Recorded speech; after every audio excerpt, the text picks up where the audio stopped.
A história começa com um trabalhador japonês comum chamado Takeru. O cara tá voltando pra casa depois do trabalho, senta ali pra assistir uma TVzinha, porque né, a vida tá difícil. E aí ele se sentindo entediado com a sua rotina monótona, o Takeru liga a televisão pensando que seria bom ter uma mudança de ritmo. Enquanto ele observa as figuras na tela, os seus óculos começam a brilhar, e aí a gente já sabe, né? Do nada o cara é teletransportado pra um outro mundo estranho.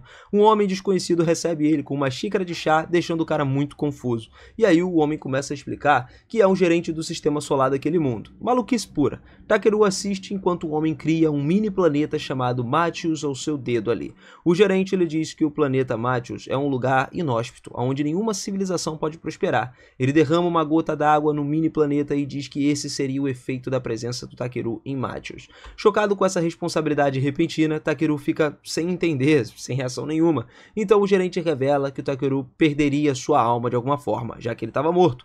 Então, cara, atônito, ele sente que ele não tem escolha. O homem explica que o Takeru ele vai receber poderes especiais para ajudá-lo nesse novo mundo. E aí acaba concedendo mana infinita e pergunta se o cara deseja mais alguma habilidade e tudo mais. E o Takeru, claro, pede um coelho fofo como parceiro, né? É a melhor coisa para se pedir nesse momento. O gerente concorda e também deu a ele uma habilidade de busca expandida, o que permite encontrar e vender itens muito raros. Depois de descrever mais habilidades para ele, o gerente informa que o Takeru teria uma bolsa sem fundo também para armazenar todos os seus pertences, além da capacidade de falar a língua Mian, né, que seria a língua do mundo. De repente, o corpo do Takeru começa a desaparecer e o gerente suspeita que pode ter exagerado nos seus poderes. Olhando para o parceiro do Takeru, o gerente demonstra preocupação, mas garante que vai ficar tudo bem. Takeru, então, sente que ele está prestes a ser enganado, mas a sua visão escurece e ele entra no novo mundo. Logo, ele desperta, está encostado numa árvore, numa floresta muito grande, né? E ao olhar para o céu, ele vê um enorme planeta com anéis. Levantando-se dali, ele decide procurar por outras pessoas. Depois de caminhar por um tempo, ele encontra uma vila, mas fica muito preocupado, porque ele não tem dinheiro para nada. E ele se lembra da habilidade de busca. Então ele tenta fazer o quê? Procurar o máximo de itens possíveis. Mas nada acontece. O Takeru parece um idiota com uma varinha na mão, achando que ele errou conjurar uma magia ali, tentando descrever ela no chão. Dessa vez o feitiço consegue se ativar, revelando a localização de vários itens ao seu redor. Daí o Takeru examina um dos objetos e descobre que é uma erva noturna de nível B. Animado com a classificação, ele então se recolhe antes de seguir em busca de outros itens.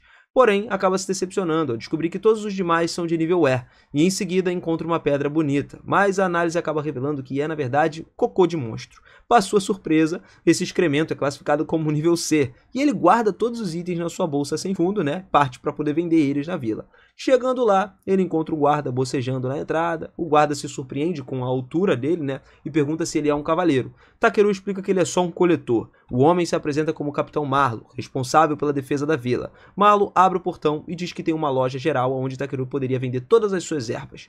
Enquanto ele caminha pela vila, Takeru se sente constrangido, com os olhares curiosos ao seu redor. Ele entra numa loja geral, onde o comerciante pergunta se precisa de alguma coisa, e ele responde que se ele puder vender um cocô de monstro, claro, deixaria tudo perfeito. Daí o comerciante fica intrigado, né? Ele se sente animado com a qualidade desse item e o homem diz ao Takeru que aquilo pode ser vendido por uma moeda de ouro e pergunta se esse valor seria o suficiente, né, para se hospedar em uma estalagem ou algo do tipo.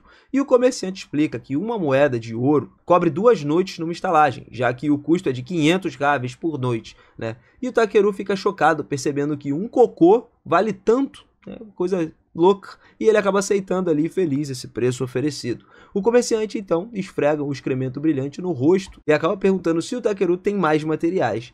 O Takeru nesse momento pega todas as outras ervas e impressionado com o comerciante ali com as suas habilidades, o homem então questiona por que ele está vendendo itens raros numa lojinha tão simples. O Takeru responde que ele é um mercador viajante, acredita que as suas próprias habilidades são a função que ele tem que exercer. E o comerciante então lhe propõe um trabalho sério, pede que ele consiga um minério raro chamado Mithril, padrão dos Isekais também, que é encontrado numa montanha ao leste. E o Takeru pede um mapa do local e o comerciante concorda, antes de pagar 360 mil raves por todos os itens. Os olhos do Takeru quase que saltam de tanto espanto, mas o comerciante o alerta que ele vai encontrar monstros na montanha, tá? E com o dinheiro em mãos, Takeru reserva uma estalagem para descansar. Uma funcionária entra no quarto, levando ali uma tina de água quente e diz que ele pode limpar o seu corpo com aquela água. Takeru pergunta onde conseguir um banho completo, e a moça revela que apenas a nobreza pode pagar por banhos completos naquele mundo, mas que também é possível pedir esse serviço a um mago da água. Empolgado com usar sua própria magia, o Takeru pega uma bacia e dá à moça um bom pagamento extra para que ela se divirta. E depois que ela sai, ele começa a entoar palavras para poder invocar um banho de água. E quando pronunciou a palavra limpar, uma forte rajada de água surge e lava o seu corpo profundamente. Do lado de fora, a moça se surpreende com os sons eufóricos do Takeru lá no quarto. Ele se sente muito feliz por estar limpo, mas frustrado por não conseguir relaxar num banho completamente aconchegante. Mas no dia seguinte, ele coleta mais algumas ervas até encontrar um símbolo de espada, e ao investigar ele descobre um esqueleto que estava em decomposição, vestindo um equipamento de combate. Então, assustado, ele percebe que se trata de um aventureiro caído. O cara já morreu faz tempo. Entre os pertences, ele encontra um amuleto contendo uma carta da irmã do falecido. Na carta, ele acaba descobrindo que o aventureiro buscava dinheiro para curar a doença do pai, mas a irmã só desejava o seu retorno para casa. Sentindo o pesar pela alma caída, Takeru cava o túmulo, faz orações e presta seus respeitos. Em seguida, ele cria uma barreira mágica ao seu redor, usa combustível para acender uma fogueira e coloca uma panela sobre as chamas. Ele enche com água e vegetais, preparando um ensopado para comer.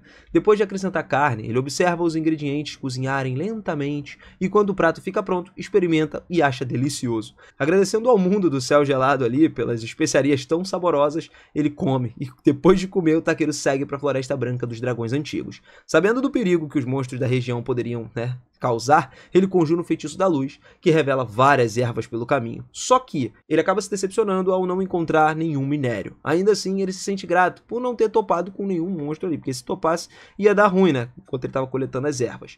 Então, ele passa a acreditar que o seu terrível odor corporal pode estar afastando as criaturas e corre alegremente pela floresta. Logo, ele encontra uma luz no fim do túnel e decide seguir ela. Acho que pode ser a péssima ideia? Vamos ver, né?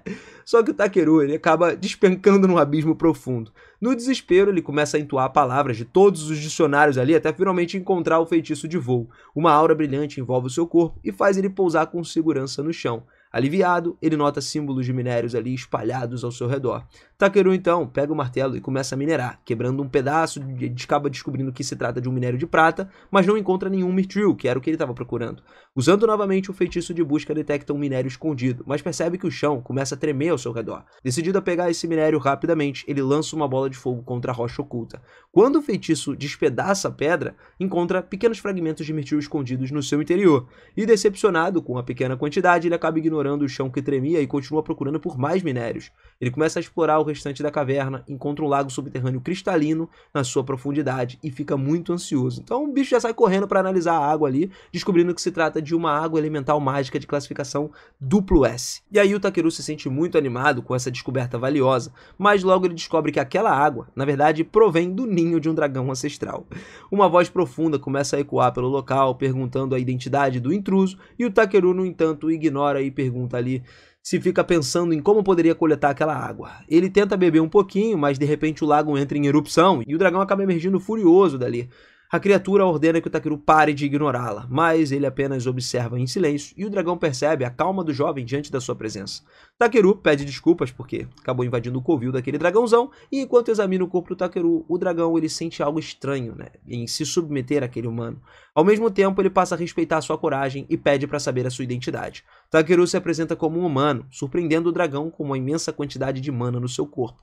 O dragão revela que a energia daquele garoto foi o que forçou ele a despertar, mas confessa estar um pouco confuso. Ele explica que a mana do Takeru é tão poderosa quanto a sua própria, e só então o rapaz percebe que ele estava diante de uma besta ancestral. O dragão assente e se apresenta como Valdios, e aí o Takeru pergunta se pode chamá-lo de V, e ele aceita, sem problema nenhum. Em seguida, o dragão lhe pede um favor, usar o seu incrível poder para despertar os seus filhos. Surpreso, Takeru ouve V, explicando que a magia elemental ao redor do seu covil tinha estagnado, e como pagamento pelos serviços, o dragão invoca um enorme aglomerado de minérios puros de mithril como recompensa. Daí, irmão, esquece. O Takeru pergunta aonde estavam os ovos e V fez surgir da água um enorme ovo negro, aonde ele envia até o Takeru, que se segura junto ao ouvido e escuta um fraco batimento cardíaco do bebê dragão no interior do ovo. Intrigado sobre o que poderia despertar a criatura, Takeru ouve a instrução de V. Ele deveria canalizar sua mana dentro do ovo, como se estivesse conjurando um feitiço de luz, então o Takeru decide aquecê-lo.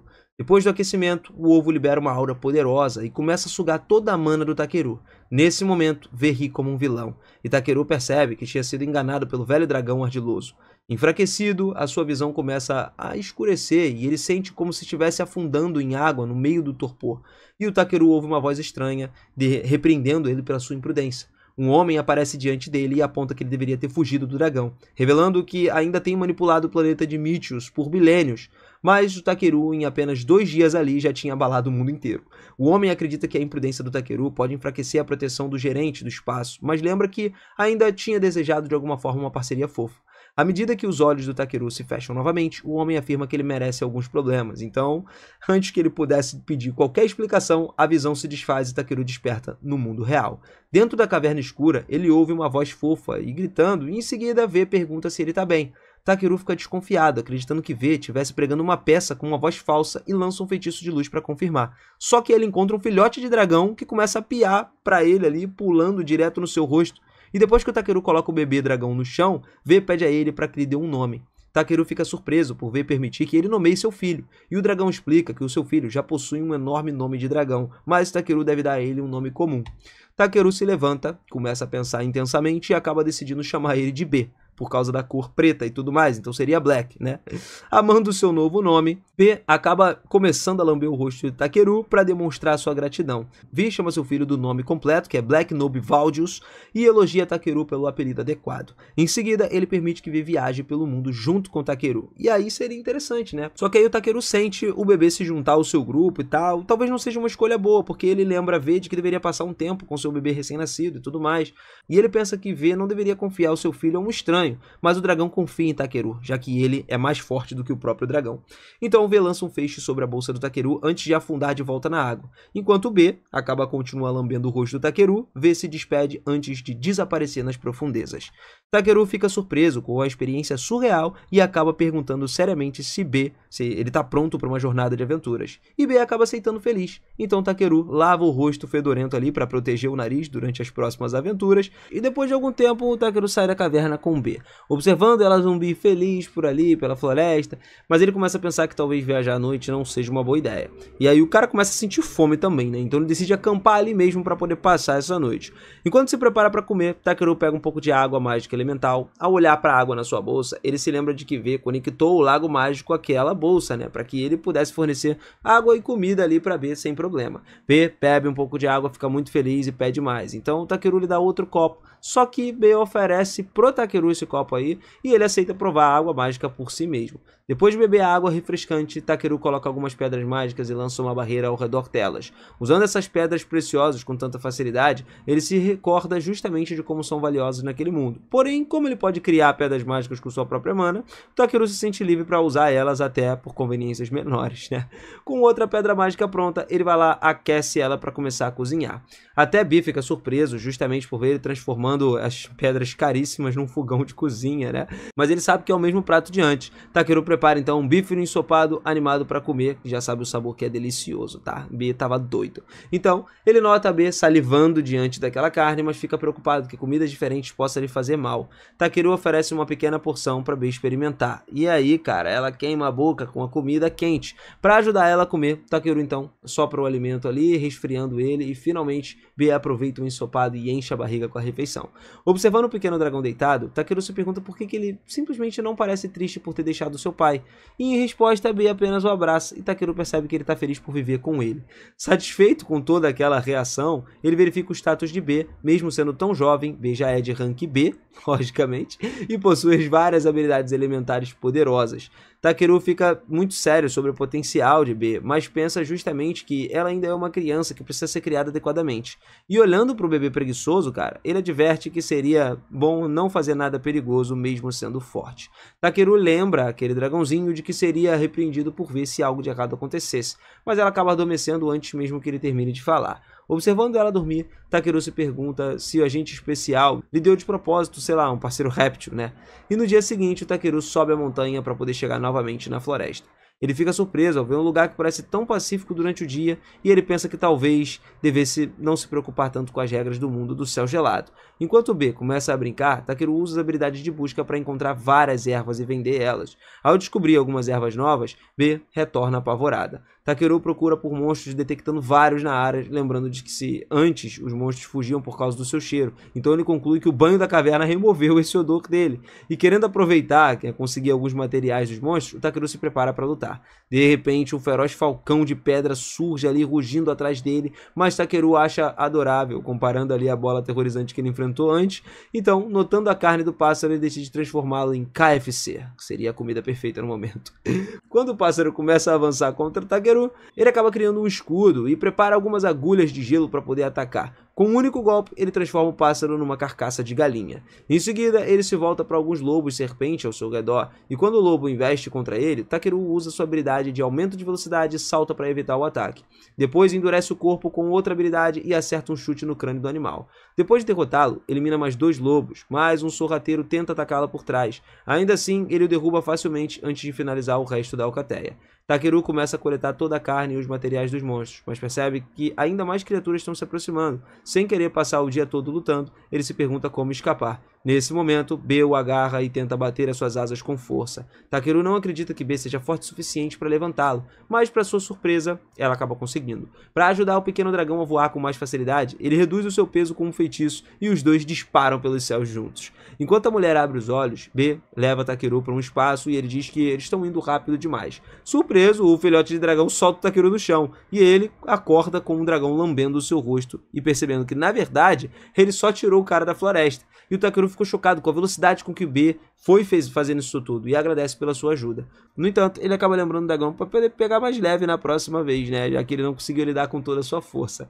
Feliz com esse elogio, B tenta abraçar Takeru, mas acaba dando uma cabeçada no seu estômago. Depois disso, eles começam a voltar para a vila de Torme.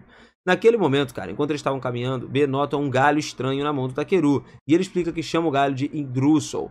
Basicamente, o Takeru revela que possui esse item lendário ali, de rank SS, desde o primeiro dia em que ele chegou nesse mundo, mas que os seus poderes estão atualmente inativos. B acaba balançando a cabeça e sopra um pouco de fumaça sobre esse galho, e Takeru fica surpreso, vendo o sopro mágico do B realmente despertar o item adormecido. Ele se pergunta como usar o novo cajado, pensando que aquilo faria parecer um mago em vez de um coletor, sei lá, e de repente eles ouvem um rosnado vindo da floresta. Takeru pede a B que fique alerta, enquanto se pergunta se algum outro monstro está por ali, e B de repente voa em direção ao barulho. Takeru corre atrás dele, torcendo para que o filhote esteja seguro. Ele encontra B circulando em torno de uma árvore e vê uma jovem elfa caída sobre ela. Takeru começa a imaginar que ela talvez tenha sido atacada pelo monstro que estava rosnando, mas o estômago da elfa estava roncando, e isso responde à dúvida dele. Ela não come há dias. A elfa simplesmente perde um pouco de água e Takeru pega sua bolsa ali com um pouco de água fresca e ela bebe muito rápido. Ela agradece pela ajuda, mas ainda sente fome. Se lembrando de que ainda tem um pouco do almoço, Takeru oferece um sanduíche, que ela devora muito rápido. Enquanto a garota elogia a refeição celestial, Takeru fica chocado ao ver essa elfa agir de uma forma tão pouco refinada. Ela lembra a garota que até pão velho parece delicioso para alguém faminto, tá ligado? E basicamente ela diz que recuperou as suas forças e perguntando como ficou sem comida tão rápido. Aí o Takeru acaba lembrando que a vila não fica muito longe da floresta, e depois de explicar que saiu com pressa, ele acaba repreendendo a elfa por ser descuidada, né? Envergonhada, a garota tenta se explicar, mas o Takeru percebe um cheiro muito ruim. Ele se decepciona por ela cheirar, tipo assim, cocô, tá ligado? Em vez de flores. E a elfa acaba se ofendendo com esse comentário rude. Depois de agradecê-lo pela ajuda, ela se levanta ali e corre para a floresta, e assim que a garota parte, Takeru aproveita para reunir mais materiais no caminho de casa. Fora da floresta, B acaba notando algo e Takeru vê uma carruagem na estrada. Conforme ela se aproxima, ele acaba percebendo que é puxada por um cavalo unicórnio especial de rank E. E o cocheiro, chamado Poron, pergunta o que fazia sozinho na floresta. Takeru explica que ele está indo para a vila de Torne. Basicamente, Poron se surpreende com isso, sabendo que ele está indo a pé, enquanto a sua esposa e filhos observam com curiosidade. Notando o cajado nas mãos do Takeru, Poron acaba perguntando se ele é um mago, e o Takeru rapidamente explica que é apenas um coletor. E o Poron fica impressionado com esse raro ofício, dizendo que também está indo para Torme. E aí, cara, o Poron ofereceu logicamente uma carona para o Takeru, mas ele recusa, dizendo que é grande demais para caber na carruagem. As crianças de Poron começam a rir da sua aparência estranha. No entanto, Poron insiste para o Takeru para que vá com eles, e ele acaba subindo na parte de trás da carruagem. Enquanto está sentado, o Takeru se pergunta por que todas as crianças desse mundo gostam tanto dele. Poron o provoca, né, que é por causa do seu tamanho, e o Takeru se desculpa novamente por ocupar tanto espaço. Poron responde que ele não se importa em ajudar os moradores ali de Torme, né, em uma necessidade. A sua família concorda com isso. Takeru fica surpreso vendo as crianças tão jovens numa viagem perigosa. A filha de Poron, chamada Yunan, oferece a ele um presente, e ele aceita gentil o gesto dela, né? O Takeru pergunta por que a família confia nele tão facilmente, e o filho de Poron, chamado Kim, explica que se Takeru fosse uma pessoa má, o item mágico dele teria alertado. Takeru nota um pequeno sino com uma pedra mágica e pensa que também poderia criar algo assim. Então se lembra de se apresentar. E aí a esposa do porão, Elisa, também se apresenta. De repente, B começa a se mexer dentro da bolsa de Takeru ali e as crianças percebem o barulho. Elas perguntam o que é aquele som estranho, mas o Takeru tenta esconder, já que ele é um monstro raro. Elisa comenta que não é incomum aventureiros terem monstros de estimação, então ele permite que vejam. Assim que B sai, as crianças e irmão começam a bajular completamente, né? Enquanto Poron e sua esposa ficam muito surpresos vendo o Takeru conseguir um dragão raro. Ele tenta esconder, né, a verdadeira identidade de B como um dragão ancestral, dizendo que é apenas um dragão negro, mas eles se perguntam ali se o Takeru é um cavaleiro dos dragões. E aí ele acaba explicando que ele só chocou um ovo de dragão que ele tinha encontrado no meio do caminho. Coisa simples.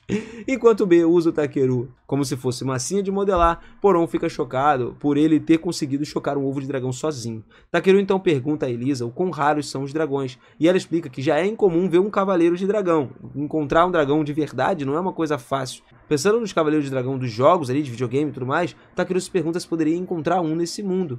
Mais tarde, então, à noite, depois de fazerem uma pausa, Takeru usa suas pedras mágicas para montar uma barreira. Poron se sente aliviado, né, por saber que eles não serão perturbados por monstros, e o Takeru tranquiliza, dizendo que B também vai ficar de vigia caso alguma suspeita apareça. Enquanto o pequeno dragão sobrevoa o acampamento, a família se sente segura com o poder dele ao seu lado. Quando Elisa se prepara para fazer o jantar, Takeru pergunta se pode cozinhar naquela noite. Ao tirar o seu conjunto de cozinha da bolsa, as crianças acreditam que ele é um verdadeiro mágico. Takeru explica que era só uma bolsa de armazenamento sem fundo, então ele começa a cozinhar. Quando a comida fica pronta, a família se animou pra caramba para comer. E depois do Takeru convidar eles para começar, as crianças provaram primeiro e imediatamente se apaixonaram pelo sabor. Poron e Elisa também experimentaram. A Elisa elogiou a culinária de Takeru. No entanto, Poron permanece em silêncio, com os ombros tremendo, até que Elisa pergunte se ele tá bem. De repente, ele levanta o rosto cheio de lágrimas e ranhos, chorando de alegria por finalmente comer uma refeição de verdade. Depois de tanto tempo comendo carnes secas e sem gosto durante a viagem, porra, esse era o mínimo, né? E diante do elogio exagerado do Poron, Takeru começou a rir. Mas Poron insiste que ele deve ter usado algum tipo de magia para melhorar o sabor da comida. Até as crianças começam a rir da palhaçada do pai antes de terminarem de jantar. E quando eles acabam, Poron pega um violão. Elisa começa a cantar ao som da música e Takeru brinca com os filhos ali felizes do Poron, compartilhando uma alegria simples com a família. Ele se lembra da sua vida solitária na Terra e sente que aproveitar o tempo com as outras pessoas é uma experiência maravilhosa. Feliz então pelo mundo do céu gelado lhe ter dado uma nova vida entre as pessoas, ele coloca a B para dormir depois das brincadeiras. Com o pequeno dragão roncando agora, Takeru se acomoda na sua cama, olhando para o lindo céu estrelado. Na manhã seguinte, Takeru acorda e começa a limpar a sua tesoura para se manter ocupado até a hora de voltar para a estrada. Poland diz a ele que eles podem partir depois do café da manhã, mas o Takeru tem um pequeno favor a pedir. Ele nunca tentou dirigir uma carruagem antes, então ele perde ao Poland para poder deixar ele tentar. Como ele não vê problema nisso, o deixa assumir o comando, e em pouco tempo ele chega à aldeia. Takeru dá essa carruagem e Poland agradece por ter compartilhado a sua comida. Só que o Takeru diz que deveria ser ele quem agradece, né? Na verdade, já que ele não precisou voltar sozinho. Poland e os outros, então, partem logo em seguida. Enquanto o guarda mais baixo observa a carruagem se afastar, ele comenta que finalmente deve ser primavera. Takeru não entende o que ele quer dizer, né, e pede uma explicação. E o guarda, então, conta que Poland ganha vida tecendo e costuma viajar para regiões mais quentes a trabalho. Essas viagens são sempre muito difíceis para ele e para sua família. Incapaz de caçar, o Poland precisa sobreviver com rações ali escassas, o que explica por que ele ficou tão feliz em provar a comida do Takeru. Saber disso fez o Takeru perceber o quão sortudo ele é por ter uma habilidade que lhe permite reunir materiais com muita facilidade.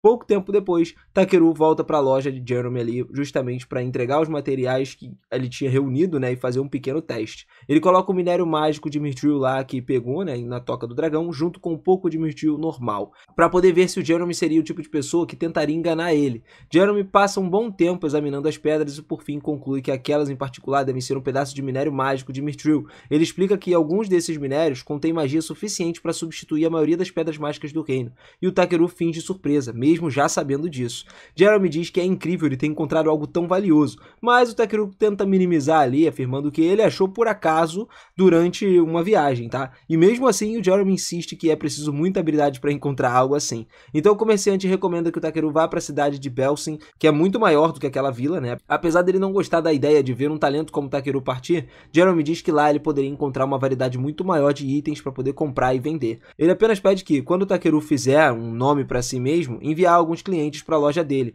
Takeru não tem intenções de se tornar famoso, até porque essa ideia de ir para uma cidade grande intriga ele, né? Mais tarde, na pousada, ele lê sobre Belsen e descobre que a cidade possui uma guilda de aventureiros que intermedia pedidos em todo o país. Os aventureiros são divididos em funções de combate, suporte e várias outras. Como Takeru está em outro mundo, ele decide que ele quer experimentar uma verdadeira aventura e viajar por aí. Assim, ele decide se juntar à guilda em Belsen. Mas antes disso acontecer, ainda tem algumas coisas para resolver em Torme. Então ele vai até a cidade e entrega os monstros lá que ele tinha capturado para serem processados. Enquanto espera, ele passa a noite festejando com os aldeões e desfrutando de um grande banquete. Na manhã seguinte, Takeru volta ao açougueiro. Agora todas as partes dos monstros foram processadas e ele tem comidas e temperos suficientes para a jornada continuar. A mulher do açougue diz que vai ser solitária sem Takeru por perto e muitos outros moradores dizem o mesmo, que gostariam que ele ficasse mais um pouco. Takeru responde que também sentirá sua falta, né, desse lugar, mas que tem muitos lugares interessantes lá fora e que novas pessoas para conhecer também estão ali. Então ele não pode se estabelecer ali. A mulher entende e diz que não vai mais insistir. E antes de partir, porém, ela entrega uma sacola. Takeru preparou vários almoços de viagem para ele, e com isso parece que Takeru não precisaria se preocupar com comida por um bom tempo. De volta ao quarto, a única coisa que resta desse dia é o que ele vai fazer com aquele Mirtil mágico, né? Jeremy tinha dito que não tinha dinheiro para comprar aquele Mirtil, e Takeru não tem ideia de como usá-lo. É valioso demais para simplesmente guardar, e como possui uma grande quantidade de energia mágica, ele se pergunta se pode utilizá-lo para talvez criar algo útil, né, para os aldeões, como uma forma de agradecimento. E nesse momento ele olha uma lâmpada sobre a mesa e tem uma ideia. Ele pega a pedra mágica e tenta combinar ela com a lanterna. Não demora muito para descobrir como fazer isso, né? Depois de um grande clarão, o item mágico acaba sendo criado. Na manhã seguinte, quando o Takeru estava prestes a partir, toda a vila sai para se despedir. Ele agradece por tudo que eles fizeram por ele e, como uma forma de demonstrar gratidão, entrega o seu item mágico recém-criado. Takeru explica que é um artefato capaz de criar uma barreira ao redor da vila, protegendo ela de pessoas com as más intenções. Todos ficam gratos, mas também se perguntam se é o certo aceitar algo tão valioso. Takeru responde que está tudo bem, e é o mínimo que ele pode fazer por eles. Além disso, quer ter certeza de que a vila ainda estaria segura caso voltasse um dia. Jeremy, curioso, dá uma olhada dentro do artefato e vê a pedra mágica, que vale pelo menos uma pequena fortuna, né? Então ele está prestes a dizer que ele não pode aceitar um presente tão caro, mas o Takeru já estava correndo pelos portões da vila, longe demais para ouvir isso. Enquanto ele segue o caminho em direção a Belsen, Takeru tira um momento para apreciar a paisagem tranquila. No entanto, a calmaria não dura muito. Logo à frente, ele se depara com um caranguejo gigante no meio da estrada. Depois do choque inicial, Takeru verifica as estatísticas da criatura e vê que tudo parece normal. Assim que ele percebe que o caranguejo é comestível, ele decide que ele e Bee com certeza terão frutos do mar no jantar. Takeru lança magia então, aprimorando em si mesmo, se preparando para a luta, mas antes que ele possa agir, Bee sai voando na frente e desfere um grito sônico tão poderoso que o caranguejo cai inconsciente no mesmo instante. E aí o Takeru ficou impressionado, né? Porque ele não fazia ideia de que o Bee era capaz de fazer algo assim.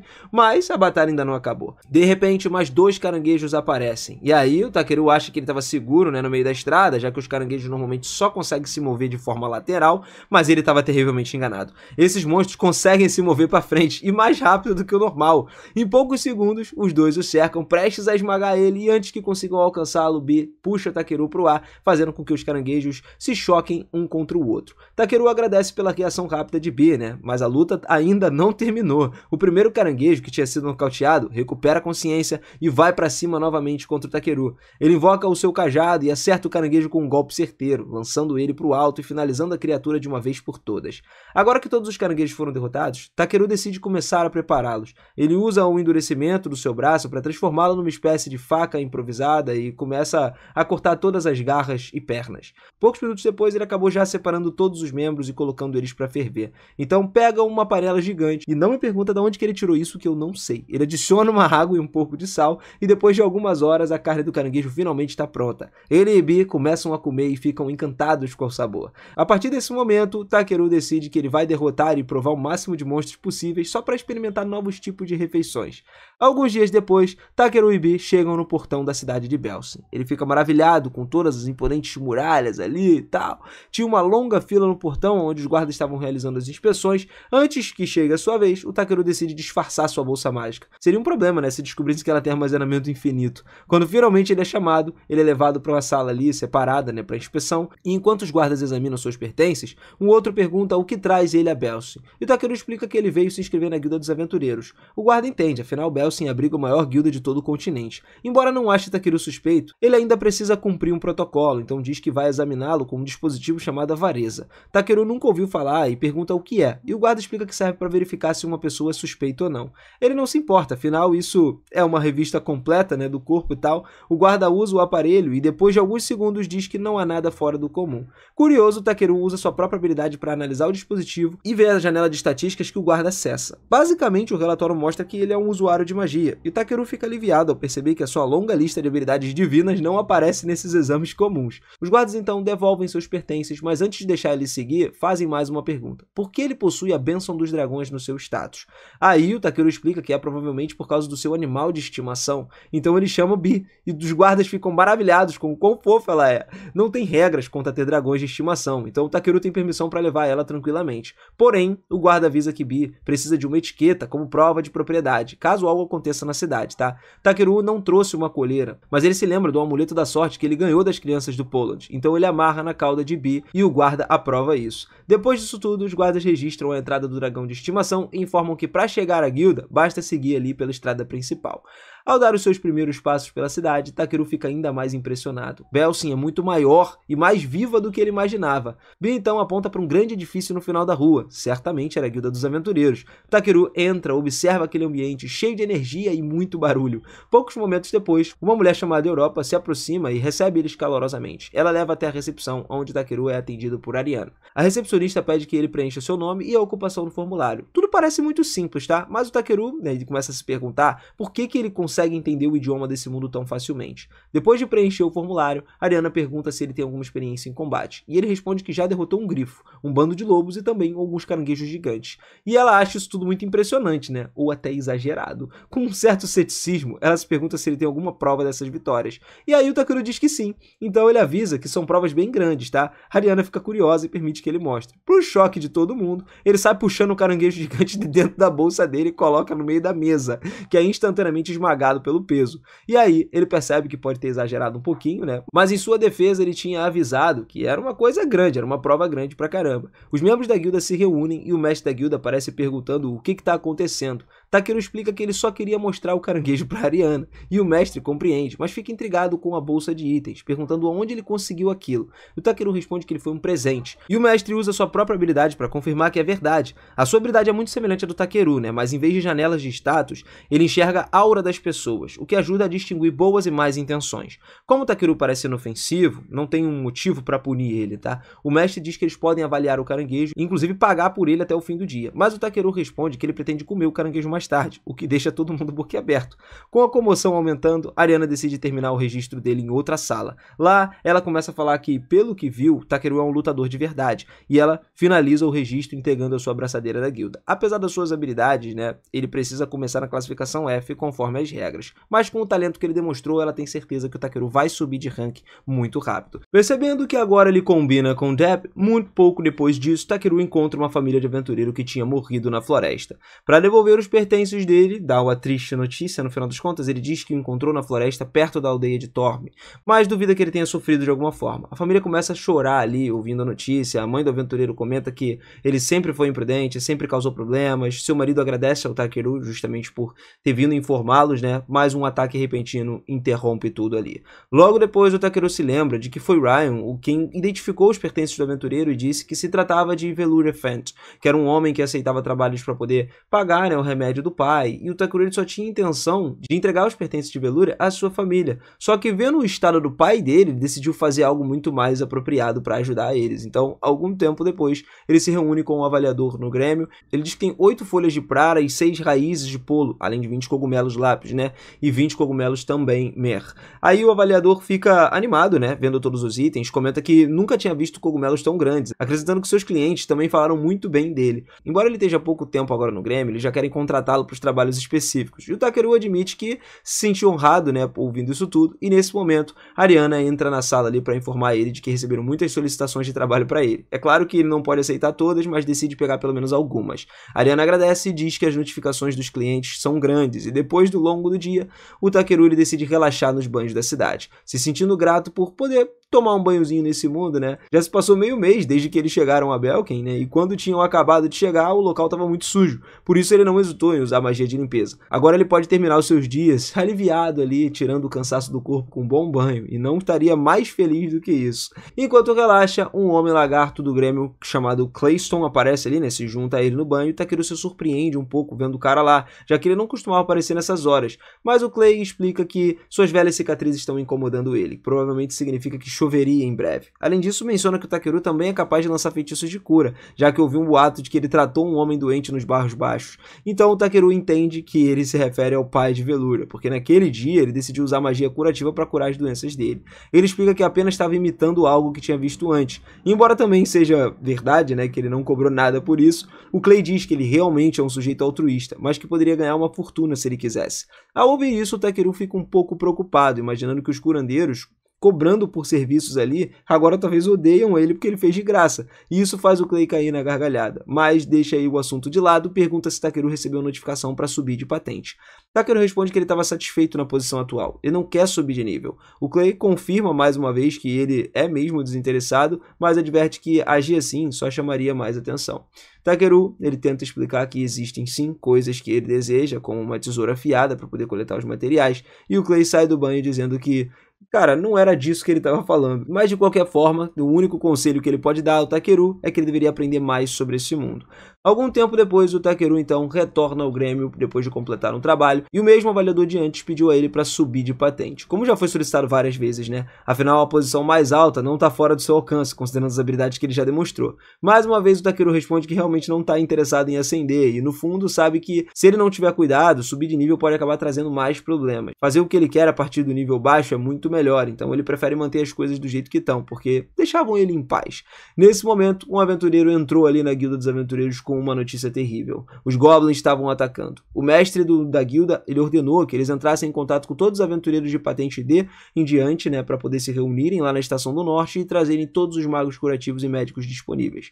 Depois perguntou a menina chamada Musla quais aventureiros de patente A ainda estavam na cidade. Ela informou que Brown e Murran estavam ausentes, mas que Clay estava disponível. E o mestre da guilda, ele entendeu que estava se referindo ao honrado Rei Dragão, então pediu para que contatasse ele imediatamente. Takeru presenciou toda essa cena, mas ele decidiu deixar o Grêmio pensando ali que não era um assunto dele, já que era patente F. Apesar disso, o mestre do Grêmio interrompeu ele imediatamente e disse que ele também vai. Sem outra escolha, o Takeru participa da reunião estratégica, onde o mestre informa que na linha de frente eles estavam nas planícies de Stabel, no sudoeste. Os Goblins estavam se dirigindo diretamente a Belkan, então eles não podiam permitir que cruzassem a ponte sobre um dos rios. Todos os aventureiros concordavam. Takeru percebeu o quanto apaixonados pelo combate eles eram, verdadeiros fanáticos pela batalha. Como alguém mais voltado para as artes livres, ele sabe que não conseguiriam acompanhar esse ritmo e se sente um pouco deslocado. Nesse momento, um par de aventureiros ali, o Diego e o Oraldo, se aproximam. Sabendo que é patente F, eles pedem para que ele se adiante e não atrapalhe, embora acho que provavelmente ele estava assustado demais para ser útil. Enquanto zombam dele, o mestre do Grêmio se aproxima, mencionando que ele é o coletor de quem Grish não pode falar. E o Takeru se apresenta muito nervoso, o mestre da guilda diz que todos têm boas coisas a dizer sobre ele, sendo raro que Grish elogie alguém sem reservas. E quando ouviu isso, Takeru apenas sorri de forma desconfortável e diz que se sente honrado, enquanto o mestre do Grêmio observa fixamente sem piscar. Ao ver que ele não se intimida, o mestre da guilda ri, satisfeito por perceber que é a primeira pessoa que não se sente intimidada pela sua presença. Ele aposta que Takeru é muito mais impressionante do que parece, embora Diego e Oraldo discordem disso daí, já que o Takeru parece um fraquinho, né? Por sua parte, o Takeru por dentro desejaria que não tivesse elogiado tanto, porque ele não quer atrair atenção negativa, e o mestre da guilda simplesmente se retira, dizendo que apesar de ser um rank F, ele é capaz de proteger-se sozinho. Então, só precisa lutar por aquilo que ele deseja proteger. Diego e Oraldo, que estavam lá, vão ao chefe, deixando o Mesli junto com o Takeru, e ela começa a comentar que não pode acreditar que o chefe estava enviando aventureiros de rank F para o campo. Pede desculpas a isso, né, mas ao mesmo tempo demonstra o quanto ela está animada por finalmente estar lá, pronto para participar da ação. O Takeru, ele se mostra um pouco confuso, então Mesli se apresenta e diz que pode usar um pouco de magia de cura, e por isso precisam se esforçar para corresponder às expectativas do mestre da guilda nessa batalha. Apesar do seu entusiasmo, quando seguem para a base da missão, Meshley estava claramente apavorada, se agarrando ao Takeru como se a vida dependesse disso, e ela tentou negar o medo, mas ela não conseguia parar de chorar. O Takeru ele percebeu que precisava acalmar ela de alguma forma. Ele lembrou de que estava na retaguarda, onde nem sequer eles podiam ver o inimigo, e mesmo assim ela estava aterrorizada. Se pode usar magia de cura, então ele deve se concentrar em curar os feridos, porque ninguém disse que precisava lutar, tá? E o Takeru tranquilizou ela, dizendo que estava tudo bem, né? Ela não precisava ter medo. E pela primeira vez, Meshley para de chorar e escuta ele. Ela diz que os combatentes se ferem uns aos outros no campo de batalha, então é natural se sentir medo, e ela não deve se envergonhar disso. As pessoas lutam justamente porque têm medo, só precisam fazer o que podem para poder sobreviver, e ela tem o poder para isso. Meshley rapidamente seca as lágrimas, muda de atitude, recupera o entusiasmo e decide dar o melhor de si. Ao voltar à base, Clay se aproxima de Takeru depois de ouvir seu discurso, e o Takeru admite que aquilo não é próprio dele, mas o Clay comenta que apenas pensou que ele talvez pudesse falar com paixão às vezes. Deixando isso de lado, o Takeru menciona que achava que estaria na linha de frente, mas o Clay diz que hoje as suas velhas cicatrizes estão doendo no seu corpo. Ele não está respondendo muito bem. Takeru presume de que ele se refere a cicatrizes profundas, né, nas costas que ele viu no banho, e pergunta se é por causa disso. Claramente é um tema delicado para o Clay, mas ele fica em silêncio por um momento e quando se recupera pergunta se Takeru não acha que essas cicatrizes são uma marca da vergonha para um guerreiro. Afinal, qualquer um pensaria que ele recebeu as cicatrizes tentando fugir de um inimigo. E o Takeru responde que as cicatrizes foram obtidas defendendo alguém e que, mesmo que tenha ficado gravemente ferido, ele sobreviveu, o que significa que ainda pode proteger outras pessoas. O Clay se mostra surpreso, mas admite que é uma forma interessante de ver as coisas. Nesse momento, eles recebem o sinal de mestre da guilda, informando que a formação foi rompida e que as forças inimigas chegarão em breve. Clay pega uma arma sem hesitar, dizendo que ele vai para a linha de frente porque mesmo que seu corpo se quebre, ele ainda protege os outros. Ele parte antes que Takeru possa protestar, mas o Takeru sabe que o Clay não poderia proteger ninguém se ele se destruísse no processo. Apesar da situação, Meshley mantém a compostura e Takeru ele percebe que não pode continuar evitando problemas. Então ele pega o seu cajado, ativa o escudo mágico, cerca toda a área com poderosas barreiras para proteger a base e logo em seguida o Takeru avisa que vai ver como o Clay tá e parte imediatamente aplicando magia nas suas mãos e nos seus pés para poder lutar contra os goblins ali que bloqueavam seu caminho. Ele hesita um pouco porque mesmo que os goblins sejam monstros, lutar contra esses seres humanoides sempre é difícil. Mesmo assim, ele sabe que não pode se preocupar com isso agora e pede a Bee para derrubar esses monstrinhos. O pequeno dragão se prepara para um ataque poderoso e todos os aventureiros próximos protegem imediatamente. Em questão de segundos, todos os goblins já estão fora de alcance ali de combate graças a Bee.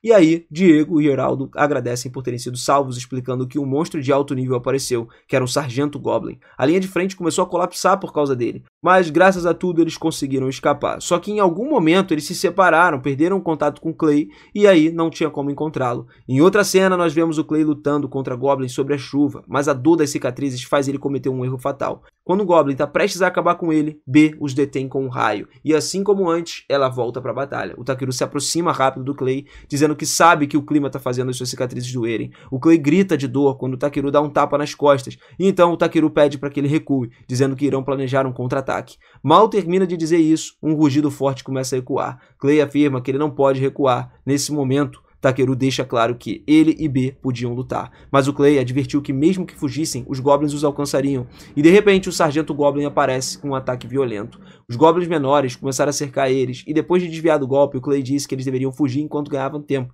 Ao ver a determinação dele, o Takeru ele pergunta se as cicatrizes das costas eram importantes para ele, querendo saber se isso traria lembranças de alguma coisa, ou talvez de alguém importante.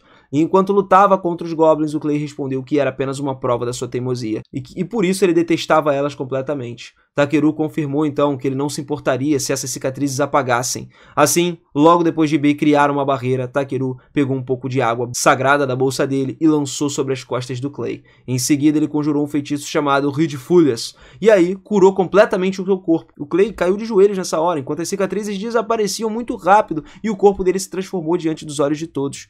Takeru se surpreendeu, vendo o quanto ele tinha mudado, e o Clay disse que sentia a força brotar de dentro dele, como se tivesse rejuvenescido. Graças a isso, ele conseguia lutar contra os goblins, como se fossem as próprias garras, e derrotou todos em questão de minutos. Assim que a área ficou limpa, o mestre do Grêmio se aproximou de Takeru e perguntou se tinha sido ele quem liberou o poder de Clayton. Takeru explicou que apenas usou um pouco de magia curativa, mas o mestre do Grêmio respondeu que sabia que aquilo era tudo que ele podia fazer naquele momento. Ele também ouviu dizer que o Takeru tinha lançado feitiços enormes. Mesmo que na verdade tivesse sido B quem conjurou, o mestre do Grêmio perguntou quem ele realmente era, mas o Takeru respondeu que era apenas um aventureiro comum de rank F, que tem uma habilidade de coletar materiais. E apesar de soar um pouco convincente, o mestre decidiu não insistir e disse que o Grêmio lhe recompensaria ele pelas suas ações. Naquela noite, o Clay foi visitá-lo, né, exigindo que explicasse o que tinha feito com ele, e o Takeru ficou feliz em vê-lo bem. Mas o Clay deixou claro que ele não estava nada bem, porque ele ainda sentia algo quente ardendo dentro de si e precisava saber o que tinha acontecido. O Takeru tentou acalmar ele, explicou que é só água elemental mágica, com um feitiço de rir de folhas, né, que ele usou. Vendo a confusão de Clay, ele detalhou que se tratava de uma agregação de magia elemental altamente concentrada e pura. O antigo dragão Boltius, ele mantinha essa água no seu lago subterrâneo, o qual estava conectado à bolsa mágica do Takeru. E o Clay ficou completamente perdido com tanta informação. Então o Takeru explicou que Boltius era o pai, ou talvez a mãe, de Bi. Saber que Bi era um dragão ancestral surpreendeu ele, mas ele ainda quis saber por que o Takeru tinha usado aquela água sagrada. Takeru respondeu que como o elemento água é composto do poder mágico, ele acreditou que seria absorvido pela pele e ia acelerar ali a sua recuperação. Era uma emergência, né? E ele apenas quis fazer o que tivesse ao seu alcance. O Clay compreendeu que Takeru podia usar os feitiços de cura avançados, mas o jovem explicou novamente que apenas estava copiando algo que tinha visto antes. Aparentemente, a magia curativa é muito mais eficaz quando se imagina, né, uma composição do corpo. E esse feitiço funcionou justamente porque ele sabia os nervos mais importantes que estavam concentrados nas costas do Clay. Ao ouvir isso, o Clay manteve uma expressão séria. Então ele foi lá e perguntou pro Takeru quem ele era, de verdade, e a pergunta pegou o moleque de surpresa, né? O silêncio ficou pesado na sala e fez o Takeru se sentir dividido. Mas ele começou a pensar no que deveria fazer, já que aquele jovem deus não tinha ele proibido de revelar sua identidade. Mas fazer isso poderia causar um enorme alvoroço, e se isso acontecesse, ele não poderia mais voltar à vida tranquila que ele levava, algo que ele não queria perder. Mesmo assim, o Takeru sabia que era responsável pelo que tinha acontecido com Clay, e não podia simplesmente mentir. Quando notou o conflito interno, Clay suspirou, se levantou e disse que não perguntaria mais se aquilo deixasse ele desconfortável. Ele pediu desculpas por invadir o seu quarto, mas antes de sair, Takeru deteve ele, dizendo que contaria tudo porque confiava nele. Clay parou por um momento curioso, então Takeru confessou que ele vinha de outro mundo. E aí ficou maior silêncio na hora. Até porque a tensão se desfez quando Clay olhou como se fosse um louco. E o Takeru sorriu nessa hora, dizendo que era normal reagir assim ouvindo algo tão absurdo. Ele tentou explicar o conceito de reencarnação, e o Clay entendeu que se referia a quando uma alma recebe um novo corpo e renasce. Takeru confirmou, dizendo que tinha morrido uma vez e renascido naquele corpo. Clay demorou alguns minutos para processar essa informação claramente, né? Ele não sabia o que pensar, e o Takeru fez ele sentar, explicou tudo em detalhes. Ele foi sincero, o Clay também foi sincero ao dizer que achava tudo um absurdo difícil de acreditar, mas era verdade que o Takeru tinha curado das costas dele as cicatrizes, transformado num Dragon Nude. E um Dragon Nude é a espécie ancestral dos dragões lagarto. O Clay, ele se sentiu orgulhoso por ter tomado essa forma de sangue nobre, embora ainda tivesse medo. Ele confessou que temia, de alguma forma, perder o controle e acabar destruindo tudo. Mas o Takeru tranquiliza ele, dizendo que com o tempo ele vai se acostumar. Apesar da tentativa, Clay se enfureceu novamente e pediu que o Takeru fosse mais responsável. E o Takeru respondeu que ele não podia mais voltar a ser como era antes, apenas precisava tomar cuidado para não se empolgar demais. O Clay retrucou que não era tão simples, e ele até aproveitou para falar também algo que guardava muito tempo, que o Takeru fazia tudo de forma muito descuidada e precisava ouvir uma boa bronca. O Takeru não ficou nada animado com isso, mas ele sabia que não poderia escapar, então ele só aceitou aquilo ali. Algum tempo depois, ele e Bi decidiram visitar o distrito dos artesãos da cidade, e depois de caminharem por um tempo, o Takeru parou diante de uma loja de armas e disse a Bi que queria comprar algo ali. Nesse momento, uma mulher com orelhas felinas se aproximou. Claramente, ela era dona da loja e notou um interesse ali no Takeru, né? Porque recebeu um sorrisinho e perguntou se tinha algo chamando a sua atenção e tudo mais. Takeru decide perguntar se por acaso ele vende tesouras para coletar materiais, já que as suas estão claramente gastas e sem fio. A mulher informa que não tem, mas conhece um coletor de materiais de quem todo mundo estava andando falando ultimamente. Ela se apresenta como Rip e explica que o seu mestre, Cruzes, é um ferreiro de primeira categoria, então certamente ele poderá ajudá-lo. Embora antes ele precisa conseguir algo que o velho anda procurando. O Takeru aceita ouvir os detalhes e Rip o deixa entrar, mostrando a oficina. Ele fica claramente impressionado vendo o trabalho que estava acontecendo ali, e ela menciona que é uma das pessoas que se apaixonaram por aquele fogo. Rip garante que um dia roubará a técnica do velho e forjaria uma espada digna de um herói. Takeru a segue até o escritório do mestre e assim que eles chegam, Cruzes pergunta o que Takeru está fazendo ali. Rip explica que ele é o coletor de materiais de quem todos estavam andando falando ultimamente e Cruzes, ainda um pouco cético, comenta que é uma grande reputação para um recém-chegado. Rip então diz ao chefe que estava pensando em pedir o Takeru para trazer um pouco de minério de hidra para ele fazer a espada que vão apresentar na exposição de artesãos. Cruzes responde que de forma alguma enviaria um coletor pra mina Ryuhai, porque é perigosa demais. E a Rip tenta convencê-lo, lembrando que eles têm um prazo limite pra cumprir. Ela puxa ali a barba do seu mestre e desafia a forjar a espada com materiais de segunda categoria. Se ele tá insistindo tanto, pra ver se ainda pode ser chamado de mestre depois disso tudo, né? No final das contas, Gruzas grita dizendo que ela tem muita coragem em falar assim, mas logo admite que ouviu alguns rumores de que a mina Ryuhai estava infestada não só de monstros, mas também de demônios. Ele acrescenta que o motivo da queda no fornecimento de minério de Hydra pode estar ligado a algo que habita aquele lugar. Rip se sente um pouco culpado ao perceber que não tinha mencionado isso ao coletor. Gruzas começa a repreender pela negligência dela, embora agradeça sinceramente por ela ter trazido um coletor por causa da forja, né? Decidindo que não enviaria o jovem para morrer apenas pelo desespero. Rip fica admirada e comovida e se desculpa com Takeru, pedindo que ele esqueça o assunto. E o Takeru oferece algumas bolachas e compreende que o único minério adequado para a espada está na perigosa mina Ryuhai. Ele pede que, caso consiga reunir o minério de Hydra dessa mina, o mestre forje um par de tesouras que só ele possa usar como recompensa. Para provar que ele é capaz, o Takeru mostra parte do corpo de uma besta que tinha derrotado, que era uma criatura com a qual até aventureiros de rank B teriam dificuldade. E isso já foi o suficiente para que deixassem aceitar o trabalho. Takeru parte na sua carroça sabendo que o seu destino está além da aldeia Buira, administrada pelo chefe Raoli, e o Rip comenta sobre a comida. Nessa hora, Takeru informa sobre a falta de suprimentos. Alguns passageiros comentam, né, sobre acontecimentos estranhos, como algumas ervas venenosas do Passo Robre que acabaram murchando da noite para o dia, e sobre algumas perturbações na floresta das árvores brancas. Takeru ouve tudo em silêncio e tenta se convencer de que nada disso foi culpa sua. Depois de um tempo, o grupo chega a uma vila onde tem um comerciante de cavalos. Takeru pensa que seria agradável, né, poder viajar montando algum dia e tudo mais, e ele nota uma mulher discutindo com o vendedor, que reconhece que ela é a elfa que tinham encontrado antes. A elfa tenta adquirir um cavalo, mas ocorre um mal-entendido sobre o tipo de criatura que ela tinha solicitado. O vendedor esclarece a situação e ela se desculpa pelo equívoco. Ao saber que ela está buscando um Pégaso branco, o homem sugere que talvez encontre o que procura em Raul, que é o reino dos anões. A elfa parte feliz então com essa informação e o Takeru percebe que ela está indo no mesmo destino que eles. Além disso, ela nota também que pode aproveitar o tempo reunindo alguns materiais pelo caminho. O primeiro que coleta é o cogumelo Norá, um fungo de chapéu verde com algumas manchas brancas que parecem venenosas. Apesar da aparência, é um ingrediente muito nutritivo que aumenta a resistência. Ele também encontra o cogumelo Mauso, do chapéu vermelho, com algumas manchas brancas que promove o crescimento e o desenvolvimento rápido quando ele é consumido. Takeru percebe que a floresta ao redor é um verdadeiro tesouro de ingredientes. Eles encontram ainda a erva da noite lunar, que é uma flor amarela que, segundo dizem, floresce sobre a lua crescente. Seu néctar é o favorito dos espíritos e ajuda a aliviar a fadiga. Além disso, quando triturada, ela pode ser usada como algo eficaz para poder curar as feridas. Takeru, ele estava coletando um pouco, mas logo depois de fazer isso, ouviu um rosnado familiar vindo da floresta. Dessa vez, reconheceram o som instantaneamente. Como era de se esperar, encontraram a elfa sentada, encostada numa árvore ali, completamente sedenta e faminta. A situação era muito semelhante para o Takeru, né, que decidiu dar a ela um pouco de água e comida, assim como da primeira vez. Ao se sentir revigorada, a mulher se aproximou dele para poder apertar sua mão em um sinal de gratidão, e o Takeru sorriu, só que o cheiro que emanava dela fez ela recuar, e sem pensar, usou sua magia de limpeza. O corpo inteiro da elfa ficou limpo em questão de segundos, então ela se apresentou como Bela, admitindo que os nomes élficos eram bem difíceis, e eram, porque eu abreviei isso aqui.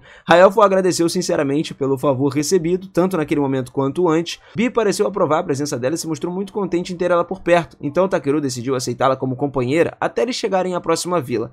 Enquanto ele coletava alguns materiais, Bi corria animada junto com a Bela, que parecia curiosa de tudo ao seu redor. Elas observavam a natureza, explorando os arredores e se divertiram juntas. Takeru apenas observava e pensava que a idade mental da elfa devia ser mais ou menos a mesma que a de B. Quando o sol se pôs, Bela decidiu sair para recolher lenha, mas o Takeru mencionou que tinha pedras mágicas para acender o fogo. Ainda assim, ela preferiu buscar lenha, explicando que deixar rastros de uma fogueira é importante para poder indicar segurança aos outros viajantes. Algum tempo depois, ela retornou trazendo um tronco inteiro. Com agilidade, ela lançou o tronco no ar, cortou ele em pedaços usando as duas adagas, e o Takeru ficou impressionado com a destreza e a força da elfa. Ele percebeu que as armas que ela usava eram impressionantes, e utilizou uma avaliação para verificar os seus detalhes, descobrindo que eram armas de classe A, chamadas Sylph Yambela, um tesouro dos altos elfos. Eram adagas imbuídas com o poder dos espíritos do vento, capazes de aumentar a velocidade de corte e eficácia, variando conforme o poder mágico do portador. Mesmo dentre os altos elfos, só aqueles que tinham uma linhagem escolhida poderiam empunhar essas adagas. Mas deixando isso de lado, Takeru usou a lenha para cozinhar sua sopa favorita, e Bella e B mostraram-se entusiasmadas ali e aproveitaram bastante a refeição. Embora Takeru achasse que estava exagerando um pouco, ficou satisfeito por ver elas felizes. Bella tinha um trabalho, reunir algo chamado de minério de hidra na mina de Hikai. Ela estava procurando o Pégaso Branco dos Céus, aquele do qual sua irmã Ryo sempre sonhou, e o Takeru tentou levar ela a sério, mas ao ver as migalhas no seu rosto, o momento se perdeu. Bella limpou o rosto com a manga, mudou de assunto e ela acabou se empanturrando com a comida dele novamente, então a sua dívida só aumentava. O Takeru a contratou como guarda-costas, já que seria útil ter alguém que pudesse ensiná-lo coisas como um truque da fogueira. Bella aceitou o convite para acompanhar ele como guarda-costas e naquela noite os roncos dela não deixavam ele dormir. Na manhã seguinte, as olheiras no seu rosto eram evidentes. Mesmo assim, cara, ele continuou a caminhada. Bella informou que do outro lado do rio ficava o reino dos anões e a cordilheira de Ryuhai. Takeru achou que o lugar se parecia com a cordilheira de Jotaka, da sua terra natal, mas deixou o assunto de lado e decidiu procurar comida. Eles foram ao restaurante, pediram 3 porções de especialidade local, que era yup envolto de carne, e aí o Takeru ficou encantado com o sabor daquilo ali. Bella mencionou que o seu amigo, um homem lagarto e um cavaleiro sagrado do dragão do Império Stolfas, ele tinha falado sobre esse prato aí, e estava indo agora para Belgain. Clayston apareceu do nada ali e respondeu o Takeru por ter ido embora sem avisar. E o Takeru começou a explicar que reportou ao Grêmio lá, mas o Clay o acusou de simplesmente ser um cara preguiçoso, e ficou chocado ao saber que ele estava indo para uma mina de Ryuhai coletar um minério de hidra. Contratos de mineração como aquele não podiam ser aceitos por alguém do nível dele. Ainda assim, o Takeru decidiu prosseguir, porque pareciam estar numa situação difícil e ele não podia ignorar. A mina de Ryuhai era extremamente perigosa, e o Clay alertou ele que era melhor que essa recompensa valesse minimamente a pena, e o Takeru tinha recebido como recompensa a promessa de Gruzas de forjar o que ele queria, que era um par de tesouras definitivo, cara. O ferreiro de primeira categoria talvez até conseguisse uma boa panela de cozinha ou uma frigideira para omeletes mais adiante, e o Clay ficou um pouco surpreso no início, mas depois suspirou, sem saber se o Takeru era um cara bom de coração ou só ingênuo o suficiente sem um remédio na cabeça. Takeru afirma que uma tesoura é mais importante do que uma espada para um coletor, porque isso realmente acredita que é uma grande recompensa. Sentindo que não tem outra opção, Clay decide acompanhá-lo. Afinal, ele já planejava visitar Raul para poder consertar a sua lança. E aí o Takeru hesita um pouco no começo, mas fica emocionado em saber que Clayston também seria seu guarda-costas. Ela viajava ao lado do Takeru, servindo como guarda-costas no caminho para o boss Raul. Clay, atraído pela ideia, acabou se juntando ao grupo como segundo protetor, e assim o Takeru seguiu acompanhado com um velho samurai rabugento e uma elfa distraída se sentindo inquieto, sem entender exatamente o motivo. No dia seguinte, o grupo finalmente alcançou o boss Raul. E aí, irmão, uma grande multidão se aglomerava diante da entrada. Como em toda a cidade por onde eles tinham passado, a situação parecia indicar um problema maior. Ainda assim, o Clay, ele começou a conversar com um dos guardas e o grupo foi autorizado a entrar imediatamente, sem precisar esperar na fila. O tratamento parecia especial, mas o Clay explicou que apenas tinha cumprimentado um velho conhecido. Guiados pelo guarda, eles conseguiram entrar na cidade subterrânea, que era incrível. Boss Raul tinha nascido das antigas minas de ferro, transformado em moradias e salões de pedra que brilhavam sob as luzes mágicas. O lugar era um coração do reino dos anões, e o Takeru ficou maravilhado vendo a civilização inteira prosperando sob a terra. Logo que eles chegaram, o guarda anunciou que o rei tinha solicitado a presença de Clayston. A revelação surpreendeu o Takeru, ainda mais em descobrir que o seu companheiro conhecia o próprio monarca. O passado do Clay parecia repleto de feitos lendários, e os anões reverenciavam ele como um herói que tinha salvado o reino do trovão Sengun. Apesar da fama, Clay sempre minimizava essa história, dizendo que o ocorrido não foi uma coisa tão grandiosa quanto todo mundo estava falando. Enquanto eles caminhavam, o grupo se deparou com uma enorme estátua erguida lá em homenagem ao próprio Clayston. A estrutura chamava a atenção de todos, mas o homenageado apenas se sentiu constrangido ali. Para ele, o maior incômodo era o fato de que a estátua levava o seu nome, ainda que não parecesse nada com ele. Quando finalmente eles encontraram com o rei Sword, o Clay prometeu reclamar sobre a escultura, e o Takeru aproveitou o momento para entregar uma carta de recomendação escrita por Grozas Vendarsos, representando o Grêmio dos Ferreiros de Belsen. O documento solicitava permissão para o Takeru para ele acessar a mina de Ryuhai e coletar alguns materiais. O Sword, que conhecia bem Grozas, explicou que a mina tinha se tornado perigosa depois de um grande terremoto que abalou a região, transformando-se num ninho de demônios. Mesmo assim, o Takeru se manteve firme, com a intenção de ir lá. Clay garantiu então ao rei que o jovem estaria sob sua proteção e que Bella era uma guerreira capaz de lidar com qualquer ameaça. Convencido, Sword confiou ao grupo a missão de investigar a origem das perturbações demoníacas na vida de Hyuhai. O Clay aceitou o encargo sem hesitar, embora o Takeru não compreendesse totalmente o que significava descobrir a verdade. Para ele, a meta era simples, coletar o minério de Hydra e ainda assim seguiriam juntos até o Grêmio dos Aventureiros da cidade, onde conheceram Zambu, o recepcionista local.